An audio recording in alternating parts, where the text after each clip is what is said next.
Welcome to the Rehumanization Station. I'm your collaborator, Christopher Jones, aka Dr. X, and this podcast is an extension to my Flippin' and Vibin' brand where vibers seek to transform narratives in society, education, sport, and today, the arts. Today is our collaborative practice series where we have an artistic viber named Anna Laimanee with us today. Anna, how are you doing? Good. I'm glad I'm here. Thanks for having me. Okay. Where are you coming from? I just came from the Danube. I went swimming because I love that. Okay. How long you been swimming? Half an hour. Okay, Yeah. that's cool. All right, now I know we went through this before, but it's Laimanee. Yeah. Laimanee. Okay, so Like that's the Thai pronunciation. Yeah. All right. So speaking of Thai, so Anna Laimanee was born in Kronenberg, situated in Lower Austria, to an Austrian mother and a Thai father. She grew up in Vienna and studied performing arts at the University of Music and Performing Arts Graz, from which she graduated with honors in 2018.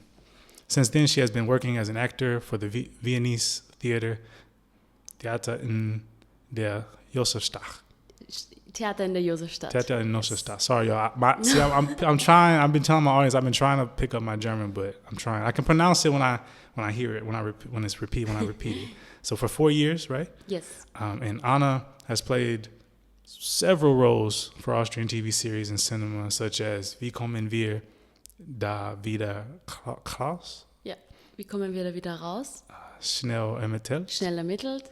And Beasts Like Us. Yes. Okay. The fact that the Austrian film industry lacks diversity in front of and behind the camera bothers her. While currently developing her own film project, she wants to address often left out topics such as class struggle, racism, and single mothers.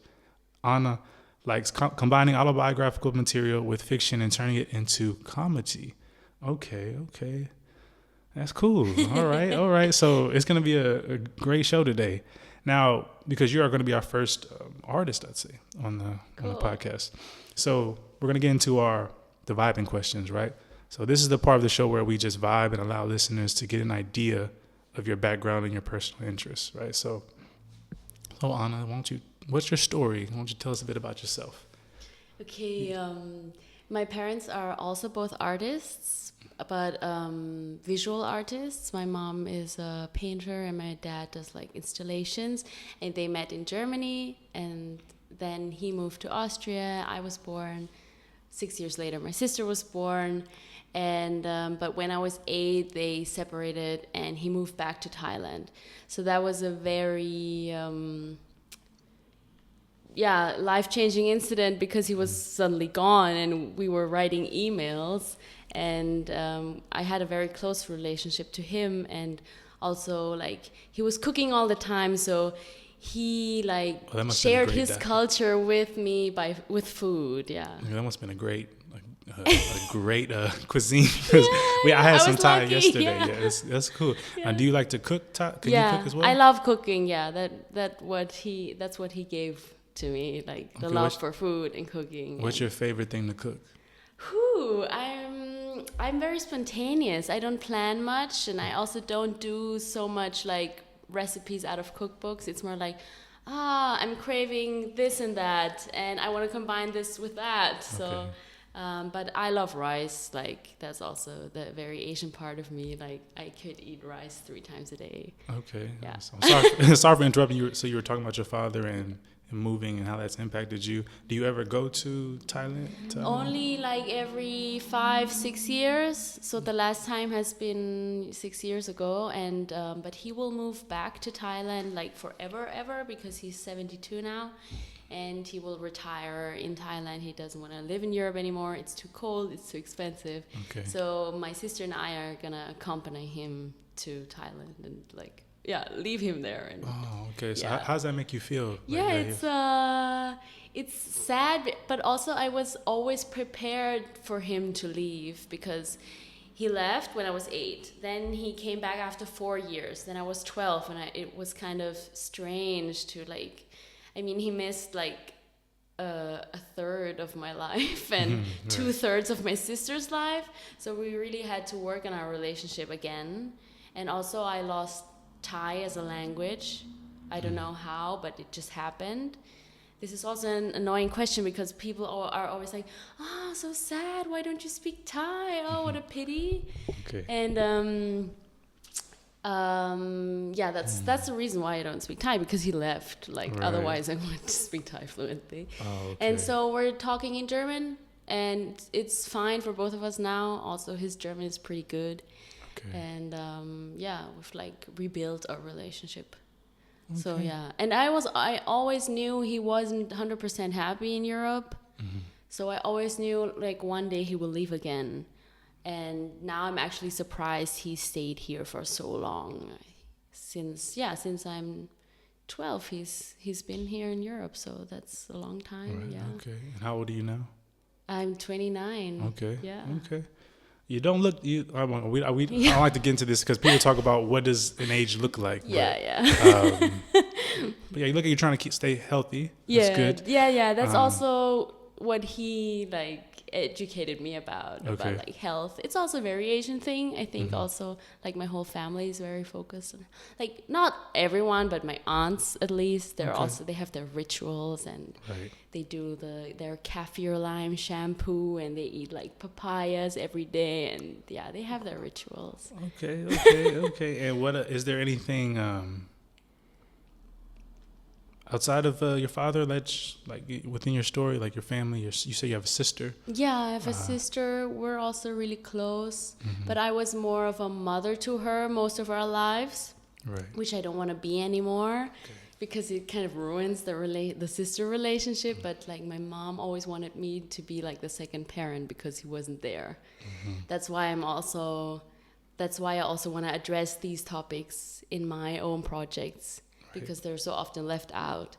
And I see so many patterns in older siblings with single mothers. Okay. Like they're in many cases becoming like second parents, and at like very young ages, like at 12 Okay. And or even younger. Yeah. how do you feel like that has impacted you throughout your life, like through certain Yeah, I became very responsible at a very young age. I mean, it's not bad, but it's I feel like it's not as silly and goofy and free as other childhoods or teenage years can be.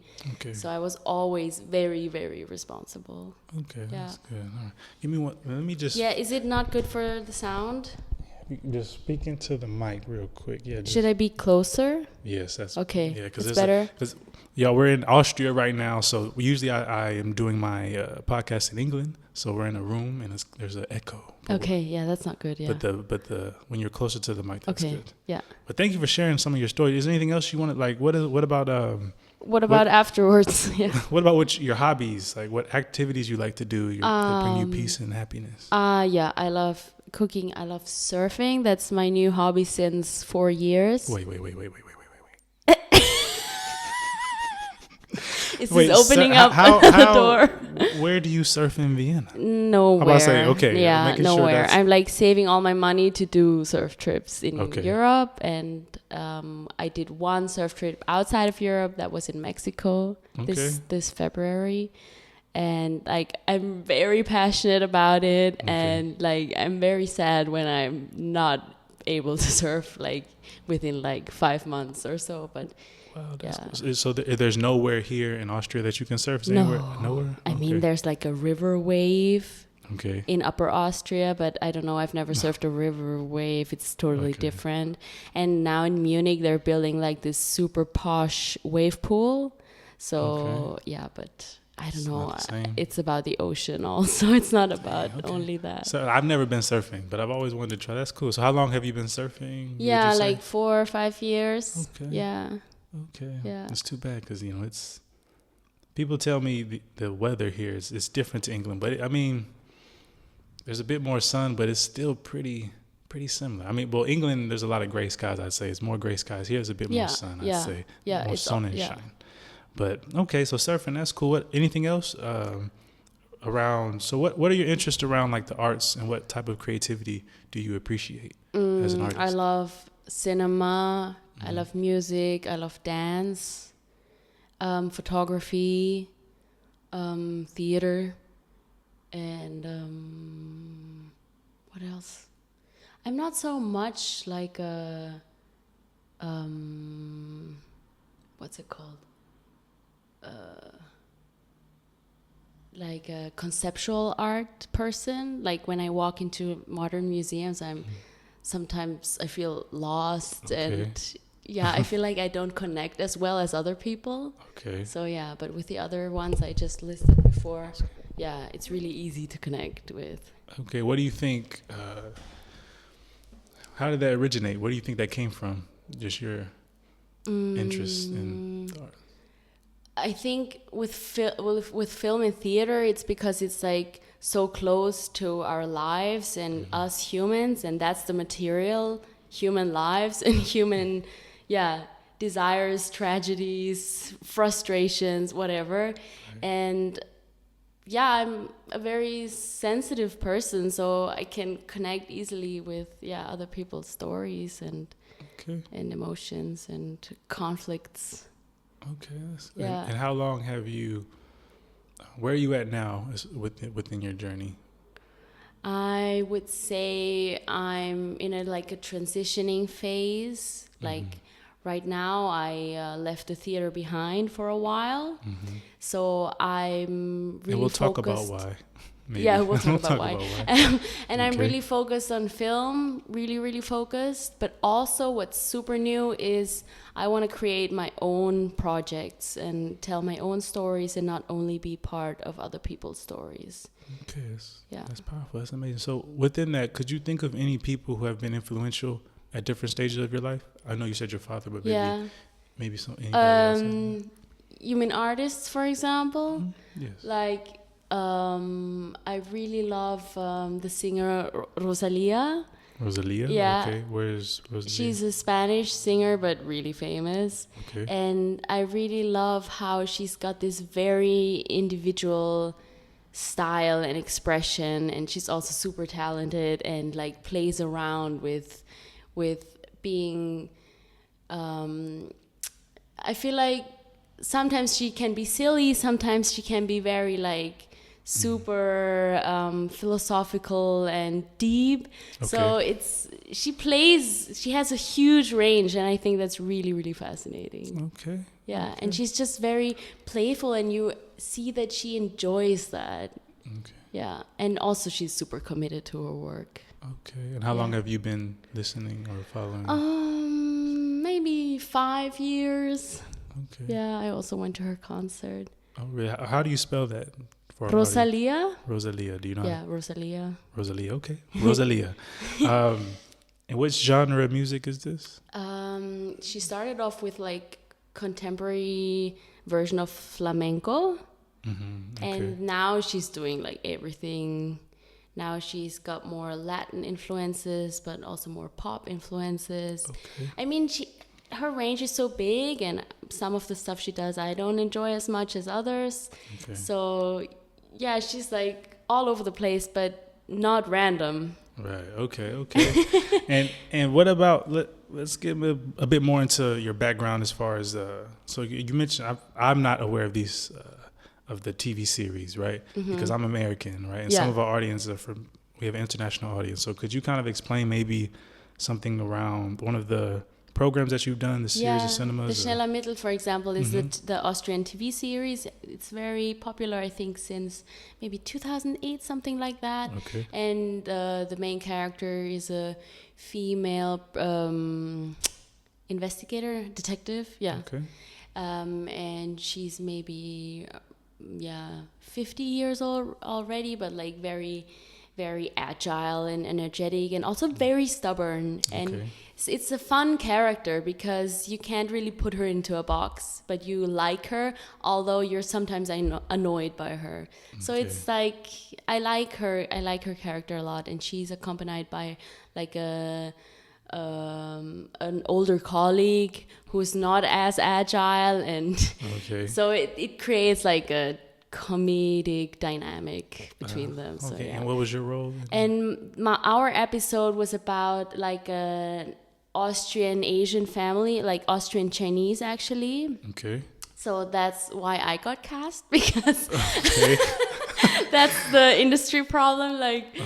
They're okay, we need some sort of Asian actress. Okay. So It's about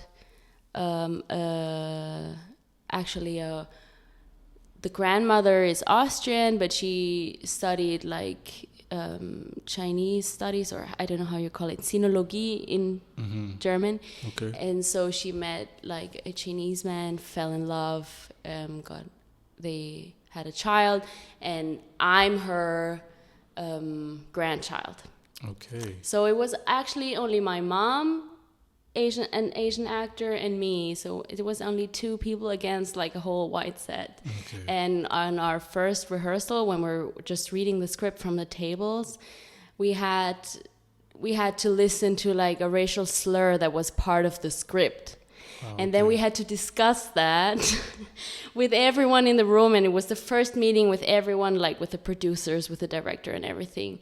And it's a very uncomfortable situation to be in when you don't even know the people you're with, and you're like with very famous colleagues next to you.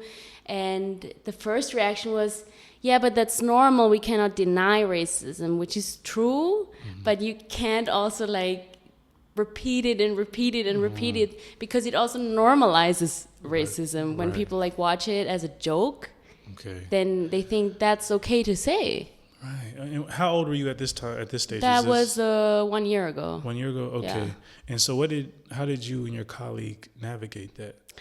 Well, we were persistent, but we tried to be like very friendly and like not to be aggressive. And also another person said, yeah, because there was a joke with the Chinese name Dong, and then there was a stupid joke in the script also, not only the racial slur, I don't want to say out loud, but there was also a joke about dong and ding dong and like the doorbell ding dong, and we were like, why? It's not even funny. It's just disrespectful and discriminating.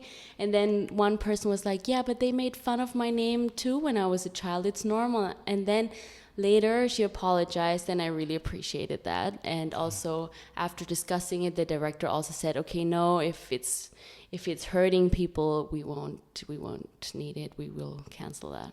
Okay, well that's... So it was successful, but it was still like energy consuming and nerve wracking a bit, but it was successful. And yeah. And the labor falls back on you and your colleague. Yeah, definitely. And at least we were two, but often you're the only one. So that's, yeah.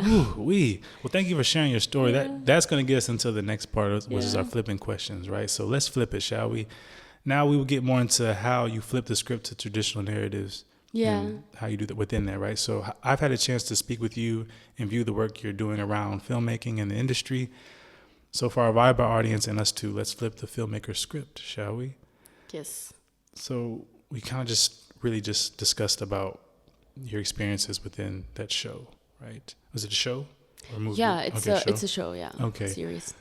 TV. But just overall in general, what are your perceptions of like traditional or normative narratives in your work? Well, the main characters are always white. Okay. And when I'm talking about my theater experience, the main characters were always 50 plus male white. Okay. And the roles that were left for me in the end were like being the nanny. Okay. Yeah. The nanny. Yeah, okay. For example. Yeah, that was my last role, actually, being the nanny. And how'd that make you feel? Yeah, shitty. Like, not validated. Right. Like, I went to university to study drama, and now I'm, like, ending up playing the nanny and having a few sentences. Now, so. do you feel like that is a normative thing for people from your background within the Austrian industry? Filming? Well, yes and no. It's shifting. Okay. I don't think it was because of like racism that I was being the nanny. It was more because I was just a young woman, and the plays are so old, written by like men who lived, I don't know, 100 to 150 years ago. So the main characters are always white, male, and 50 plus. So. And they're also using only the old material because they love it so much, which I don't always understand. Okay. So that's what just left for us young women. Oh, okay. Not always, but I feel like, yeah, I didn't get many chances to really show what I got. Okay. And your narratives are very similar to what I'm going to talk about. So there's this article that I read in America. I would say it's very similar to your experience, what we talked about. So the article is entitled Institutional Racism in the Film Industry, a Multi-Level Perspective. And it's from Sophie Hinnecombe and Jawad, I would say Saeed. And they speak about these three overlapping, interconnected levels of institutional racism in the film industry. So they talk about the macro level, the meso level, and the micro level, right? So how do you feel about the macro level? So the macro level is more about the power structure, who are the decision makers, who are the power holders. How would you define that within an Austrian perspective? Who would you consider the people who are in power? Yeah, who are making majority of the decisions when it comes to the work that you do in your industry? Yeah, I feel it's also 50 plus and white, and maybe there are a few more females, but mostly males. Okay, and what? And they're and also with the screenwriters, mostly elderly male white. Right, and then what do you think? How do you feel like that influences people like yourself who are trying to navigate that the industry? Yeah, it influences a lot in a bad way because we end up being cast in very stereotypical roles because their fantasy or their openness is not sufficient to imagine us in like main character roles. Right. Okay. For example, in crime series are super popular in the German-speaking really? region. Crime series? Okay. Crime series. Do you know why that is, or?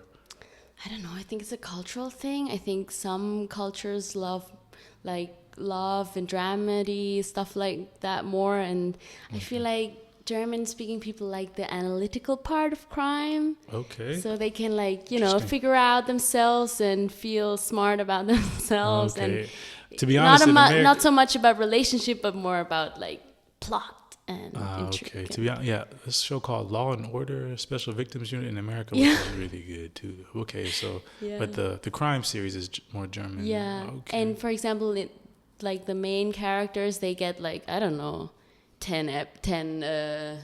seasons doing that. So the main characters are never BIPOC people. Right. Maybe there's 1, 2 in Germany, but not in Austria. In Austria, you're lucky to get like a small role in like a special episode like mine when there's like an Asian focus written by a white man. Okay, so, right. Yeah. And for our audience, BIPOC means Black, Indigenous, People of Color, right? Yeah. I typically use the term REM, or resilient majority, resilient minority. Interesting. But I've never heard of that before. Yeah, I mean, that's where I'm trying to push the brand. That's where my research, that's what I'm trying to push. But resilient minority. Yeah, or resilient majority. Yeah, actually, it's the majority, right? Exactly. That's the point of flipping it, right? Yeah. Because we tend to say racialized minorities, etc. But technically we are. Technically, when you see it globally, it's a majority. It's a drastic difference, right? But that's not what we're taught, right? Yeah, we're in Austria, and then it's a minority. Exactly. So I try to be as as critical, but at the same time realistic. Because obviously in Austria and England we're the minority, but globally the majority, right? So it's trying to have two perspectives. But since you were talking about the casting, right, and that gets to the second level, which is the meso level, when it comes to the rules and how you're trained, right? So who is typically casted in certain roles, like some of the bigger TV shows here in Austria, would you say? Or Austria is a huge fan of like using the same faces over and over again because they know it's working and because they know who their audience is, like what age, what background, and so they're like catering it to their needs. Right. And how do you, since you've been training, since you were in the arts and going to the theater, how do you feel like that has influenced you since you've been navigating your way in the industry? Like, how do you feel like you've played on certain stereotypes? Does that make sense what I'm saying? Or I don't think I played on certain stereotypes. Like I got like I never played, like, for example, like an Asian stereotype, never. But I know like they're casting me because I'm Asian, like, Okay. and sometimes I'm not even Asian enough, and then How does that make you feel? I mean, it's very ambivalent, because on the one hand, I understand you don't want to have like this washed down version when there's like once an Asian character, and then you don't want to take like a washed down version of that. But at the same time, like, is it only about that, or it just feels weird. Yeah. Okay. I don't know, but also I have like privilege in this racist society when I don't look as Asian as my dad, for example. Yeah. Okay, so yeah, because your mother's Austrian, Yeah. and your father's Yeah. Thai. Has there ever been, since you keep explaining how it's typically like an Asian role, right? Has there ever been a role where they've asked you to play somebody white? Yes, Okay. it has. It has, but not so many. Okay. I mean, more in theater, because in film they're trying to be like so super naturalistic, realistic. So they're like, if you look like that, this can't be your mother. Okay. So either you're the adopted daughter, or we're just gonna take an Austrian girl. Okay. So I once played the adopted daughter in two big comedy movies. This is also the Wie kommen wir da wieder raus. I was the adopted daughter. But I mean, it didn't play a big role that I was Asian. Maybe there were like 1-2 sentences about it, but it didn't play a big role. I was also not a huge stereotype. Like I was, I kind of felt comfortable with it, but also I thought, okay, so I can only play the adopted daughter or the Asian, like, but I mean, it's changing. Okay. But I feel like the majority of the castings I had were because of Asian type. Okay. Because they were looking for an Asian type. Majority, not always. Sometimes they also say like any BIPOC background. Sometimes it's also just a white character. For example, I'm doing another episode for another crime series called Sokolins, and there I'm just an athlete.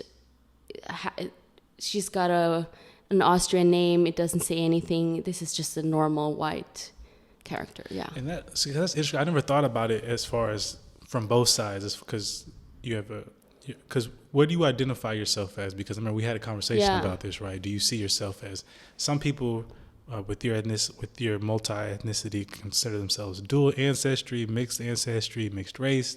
Some people just prefer to say, no, I am this, which is one side, like I'm Thai, that's it. Or if someone's mixed race, I'm mixed race black, or no, I'm black. So how do you identify yourself? For me, person of color is good for me, but also dual heritage, or what did you say? No, dual ancestry. Yeah, or dual heritage. I've never used that, but it sounds good to me. Yeah. Because I feel it's dual in a way. Because some people don't like the term half Asian, half European. I don't mind, actually. Sometimes I feel like half, although it's maybe more 70-30 or... like, 70-30. From a cultural perspective, I'm not so submerged in Thai culture. I have an insight, but I don't feel super part of that. Okay. Yeah. So you don't feel super part of your Thai culture. Yeah. So this goes back to the story. I should ask you this earlier, but when it comes to like growing up in Vienna, how were you perceived? Depends on the person. Okay. But most of the people, they can't really locate my background, but most of them would say, there's something Asian about you. Okay, so that you're I'm mysterious like scanned. to people. Okay. Yeah, I'm like scanned, and people are like, maybe Asian. Yeah, I knew it. There was something Asian about you. Yeah, okay. That's normal. How but some people are like, I would have never thought. Like, right. Yeah. Okay. And is it the same for your sister as well, or? Yeah, but I think she's recognized as more as Asian as I am. Okay. Yeah. Okay. And that's going to lead us to like the last level. So we talk about the micro level. So now, could you share a particular moment that you consider a turning point in your career? Because the micro level is more around personal agency and what you've done on a personal level, right? When do you consider the turning point? The first turning point was end of university, where we had to do like a own project as a diploma, and I was really scared of that challenge, like doing your own thing after 4 years of just doing scenes and scenes and scenes. But I really wanted to do this, and that was the first time I was working with autobiographical material and talking about my childhood, growing up with a hoarder mom, growing up with 2 cultures, growing up with a single mom, growing up with an absent dad, growing up with money and financial struggles. And that was the first time I did that, and it was a very strengthening experience for me, because I was so scared, and it turned out well. And I felt people could relate to my story, although they had so different backgrounds than I did. I mean, most of them were like upper middle class children, because most of the art people have that background, because it's too risky. Yeah, I was going to ask, how is the population within the arts industry when it comes to like identity, when it comes to class, race? It's a huge class thing, actually. Like doing like drama, you have to have like parents who believe in you, parents who give you money to afford all the risk that is like, that you're taking. So, and also many people from other backgrounds, they have parents who say like, no, you're going to end up poor on the streets. And it's too risky. So, but I knew I was aware of that risk, and I knew my parents somehow managed to, although I was angry at them when I was a child. Like, why are you artists? Like, why don't you make any proper money? Yeah. Okay. And they who supported you the most, you'd say, throughout your... My mom and my grandmother, my Austrian grandmother, because my dad, he didn't have any money. Okay. Yeah. Okay. And then when we talk about... And also the Austrian government, like you get like it's not a scholarship, but it's called similar, when you have like certain degrees and your parents can't pay enough for your studies, then you get like an amount. Okay, so do you think how do you feel the Austrian government is supportive when it comes to people from certain backgrounds in certain instances like yours? Yeah, it's definitely better than in the US, but it's not enough. Yes, okay. Because like there's so much wealth in this country, and it's not distributed at all, and they're trying to shorten everything. And they're angry at people who are poor. But also they're like profiting from them. So it's so much better than in other countries, definitely. But I heard they could do better. But I heard it's shifting again. It's shifting back to more of a right. Yes. Right. Okay. Yes. It's like Trump has helped. I mean, I don't know, just sparked it everywhere, right? I feel also Trump has inspired many politicians. Really? Yeah. Okay. Yeah. Wow. It's really sad. Okay. Do you think or do you follow politics in America, or the election at all, or not? A bit, like not in depth, but like it's not. It's definitely important what's going on there. Yeah. But Trump just recently was convicted of. A certain amount of counts. And he's leading the polls. Yes, so, I know. Yeah, I know. But this is what I always tell people, right? Yeah. This is what I tell people with Trump. So it's... Yeah. It's like, it's more of like, if... It kind of shows where we're at. Because people, we don't want... But I mean, if he was elected, that shows where we're at. So it's kind of like, I'd rather know rather than it be a facade, right? If that makes sense, and be something where we think, where we act like something's there, but we're not, if that makes sense. So kind of like with Joe Biden, like, we won't get into Joe Biden, but I mean, but that's what I mean. Like, so it's more about, at least we know where he stands. Yeah. At least we know. Yeah. And since he is elected, we know that more work needs to be done because he had to be voted in, or people, you know what I'm saying? So, so it's one of those things where at least it shows where we're at. Yeah, it's really bad. Right? It's really scary because facts don't matter, obviously. Yeah. Like, yeah. Okay. Well, enough of that politics. But But thank you for your response to that. But how do you feel your artistry and your activism is flipping the script within your personal? Well, when I play a character, I try really to do my best not to enhance any, like, I try to cancel all the sexist, racist, classist stuff, Right. because you really have to read scripts very critically, because there's so much bullshit written down and you have to fight against it, discuss it with the director. So I'm trying to do that. Right. And most of the times it works out. And as an aspiring screenwriter or filmmaker, I really want to focus on, often left out topics that are very close to me. Like your current project now, if you want to kind of highlight that. Yes, it's called Chaos. It's a working title at the moment, and I pitched it at the Diagonale at the Austrian Film Festival.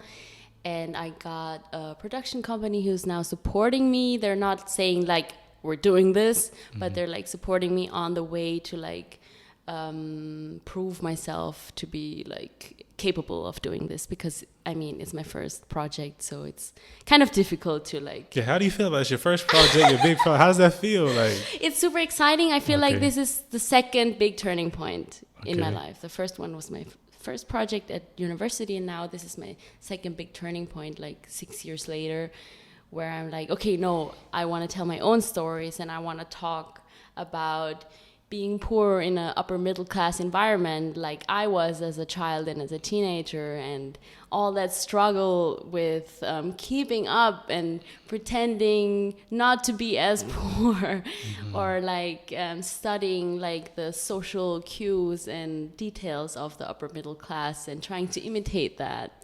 So that was a huge struggle as a teenager. And having like the hoarder mom at home and being poor and messy is like a really bad combination to like make new friends who are like very wealthy, and you also want to invite them, but you feel so ashamed. Like I felt so ashamed of inviting them. So I want to talk about that a lot. Okay, is your mother still? Who do you live with now? I'm by myself. I'm living by myself. Yeah. Okay. But she's gotten so much better. Yeah, she's doing a lot of progress. Like I couldn't use her apartment to film my film actually, because it's not as messy. It's it's not messy enough. It's like a clean version of 15 years ago. Okay, so I was going to ask, what stages are you at with your film right now? Right now I'm in the developing process of like I've written 2 scenes only, and the rest is just like concept, story, log line, character analysis, all that pre-work. Okay. Which is a lot. Okay, I was saying if you can dive so because it doesn't make any sense like doing everything, because I also want to try to get some fundings or mentoring programs or some kind of scholarships. So I'm trying to like work my way up, which is really hard because the competition is fierce. I didn't go to film school, so I have my acting background, but that's not enough. So yeah, I really have to prove myself now. Yeah. And how long do you feel like it's going to take for you to get it up and going, to really shoot the feature film? Yeah, maybe a few years. Okay. Because first I have to do a short film, because if not, nobody else will trust my skills, and also I don't know how it's gonna turn out. Like I have to find out myself. Okay. But I enjoy writing scenes, and I enjoy conflicts and awkwardness in relationships. Okay. And not in my own life, but looking back or using it in my creative work. Right. Okay. Is there anything else you wanted to explain within what you're doing now? Can you give us a bit more detail about the story? About the story, yes. Okay, so it's about an 11-year-old girl coming to entering middle school, and she's confronted with only upper middle class students with their wealthy parents and very successful parents, and she's very ashamed of inviting them to her home because her mom is a hoarder. They don't have enough money, and she does not want to show all that background. She wants to hide her background. And this is actually very tragic, but I want to turn it into a comedy because I think the best comedies are made of tragic material and of desperation and struggle. Okay. And also the perspective of the 11-year-old child is like somehow in between, like having very grown-up thoughts but also having very childlike thoughts. And I think it's very pure because in puberty things get kind of mixed up and it's only about it's about other things maybe. But as an 11-year-old, actually normally you wouldn't care about these things if you had, for example, wealthy middle-class parents. I don't think people would care so much of like how their kitchen would look like because they're already upper middle class. But she would care so much about every detail, and she would go to IKEA and like try to make her home look better, and she does a lot of like tidying up, and she does a lot of like secretive throwing away stuff of her mom, and then they like fight. And but it's also about her dad returning after 4 years and being confronted actually with her Thai identity. She also denied because she knew that wasn't any advantage of her in this racist society. And that's a process. Also, there's the process with the mom, and there's the process with the poverty, and then there's the process with the Thai identity. And I eventually I want her to like embrace her Thai identity and see also that other friends are struggling extremely under the pressure their parents are putting on them. But I don't want to end it like in a very romantic way. It's just more like stop denying or stop constantly assimilating, but still the wish of being wealthy, and I don't mean super rich by that, and the goal, I want to be wealthy one day, that's still persistent, like because life is just better with money. And I don't mean like being rich. I just mean like not having to worry about, is this product in the supermarket too expensive for me or not? I mean like really filling basic needs and being able to go on vacation and being able to buy food that's nice and clothes that you like, and doing sports and playing an instrument, which is all not affordable for people struggling with money. So just like the basic needs. Yeah, exactly. The hint of like some fun. Yeah. Okay. Thank you for sharing that. And then also, thank you for sharing that. I'm looking forward to whenever that's done. We'll get you back on the show when it is, right? Or maybe even before that, right? And there's also one other thing that the greenhouse? Gewächshaus. Yeah. Right. So you're part of Gewächshaus a bit. You want to kind of, I'm going to talk about, so Gewächshaus means greenhouse, right? And it's a network by and for BIPOC filmmakers in German-speaking countries. Their goal is to promote diversity both in front of and behind the camera to bring their stories into the mainstream, right? So it's also a place for the community building, networking, empowerment, education, and discourse. They also offer advice on diversity storytelling. They are structurally transforming the film industry through, I would say, collaborative practices. Could you kind of explain your role within that? So I don't work for Gewächshaus, but for example, they selected my project. I submitted the film I'm talking about for this pitch at the Diagonale, and that was organized by the Gewächshaus. That was hosted by Gewächshaus in cooperation with the Diagonale. So I was a participant, or I don't know, a selected participant for that. And also I try to like engage a lot with the people around and with Gewächshaus. So I try to like go to their workshops and their events, and it's such a great initiative. Like I was like, wow, this is existing in Austria. Like I was so overwhelmed. I was so happy to like see, there's actually something happening in Austria.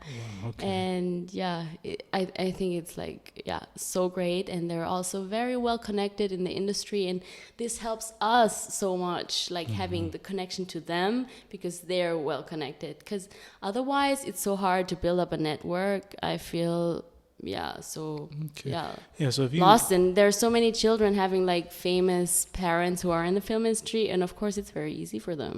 Like, right, okay, yeah. So if you're in Austria, Gewächshaus House. It's definitely something to look into, right? Yes. All right. Well, thank you for sharing that. All right, now we're going to get to the concluding part of the show. And we're now at the concluding part, and where Anna will offer us insight around rehumanization. Okay. So if you could reflect on your journey thus far, what do you know now that you wish you knew before? I feel I was assimilating too much in my life. And I feel that's making me sad because, I was like denying parts of myself that could have shown. Mm-hmm. Yeah. And that goes back to your film. Yeah, exactly. Right? But why do you think that is? Why do you feel like you assimilated within your Because experience? of power structures, because of the system we're living in, like it's considered worthless when you're poor or when you have like a migration background or being or having like a messy mom. And it's also in our society it's just about being successful and rich and white too. Okay. And how did you transform that again, if you want to? Well, I feel like it's always a struggle, but I feel like I can embrace it more and more and more, and I come into a different kind of strength that I lacked when I was assimilating. Okay. So. And what type of strength do you think that is? It's about being like celebrating more like my Thai heritage, Thai food, having like different view because of two cultural backgrounds. I think it brings a lot of openness and flexibility in your thoughts. Right. And I feel like also being more extroverted, I feel like all this assimilation made me very shy and Reserved a bit. cautious and preserved and and also people pleasing and all that. Okay. And I wish I could have dropped that a bit earlier. you wish? Okay. But it's I mean, it's good. It's promising to hear that you've kind of challenged that and have navigated your own path in a different way, right? But I guess we have to go through certain things to understand, I don't know. But that's part of what rehumanization is, right? And that gets us to the last question. What does rehumanization look like to you?